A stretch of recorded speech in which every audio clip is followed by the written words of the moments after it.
Hey everyone, welcome back to the channel, your go-to source for everything real estate in the greater Las Vegas area. Today I'm breaking down how presidential elections have historically impacted the housing market over the past 50 years. If you're buying, selling, or just curious about how politics shape home prices, sales, and listings, this video is for you. Stick around for the end because I've got a powerful message that will hopefully bring everybody together.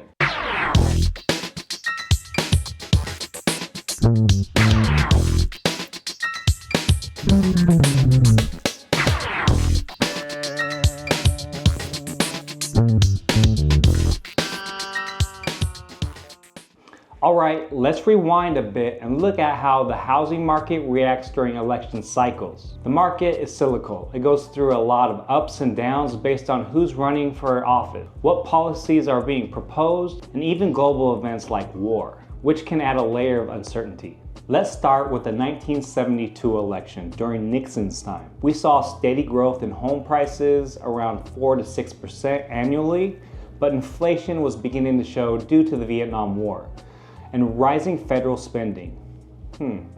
Sounds familiar. Fast forward to the 1980s election, and things got a little tougher under President Carter. Mortgage rates soared to an unbelievable 18 to 20%, making home buying extremely difficult and slowing down the market. In 1984, after Reagan's election, the market picked back up.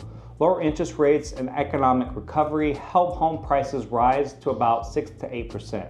The housing boom really took off, but in the early 90s, during the Bush Sr.'s presidency, we saw another slowdown due to the Gulf War and a recession. Home prices stayed flat and sales slowed as the economy faltered. The 2000 election, at the height of the dot-com boom, brought optimism, and the market grew steadily with prices increases of 5 to 6%. But then came 2008, a year where we all remember. The housing bubble burst, prices dropped 10 to 20%, and the market came to a standstill. Foreclosures were everywhere, and it took years to recover. Now, when Obama took office, we saw recovery efforts kick in. And by the 2012 election, the housing market was on a solid rebound. Prices were up by 5 to 10%, and by 2016, under Trump, the market was stable and growing. Now let's talk about 2020. This was a year like no other, with the pandemic in full swing, yet despite everything, home prices surged by 12 to 15%, driven by record low interest rates and a huge migration of people seeking more spaces and family members moving in together. So with all that said, what's the big takeaway here? Before most elections, people tend to hold back. Buyers and sellers pause because there's uncertainty about the new administration policies will be, especially on taxes, interest rates, and housing regulations. But after the election, things usually settle down and the market tends to pick back up. This is because people now have a clearer sense of what to expect, whether it's through new tax policies, lower interest rates, or economic stimulus. It's a common trend: pre-election caution followed by post-election market activity. Now, I should mention that war can have an impact on the housing market during election years. It adds another layer of uncertainty. Wars like Vietnam in the 70s or Iraq in the early 2000s drove up government spending and inflation, which raised interest rates and slowed the market.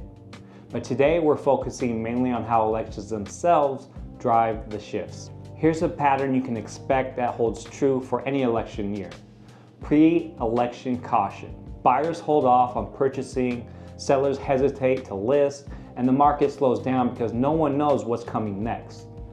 Will taxes go up? Will interest rates drop? What kind of economic policies will the next president or administration support?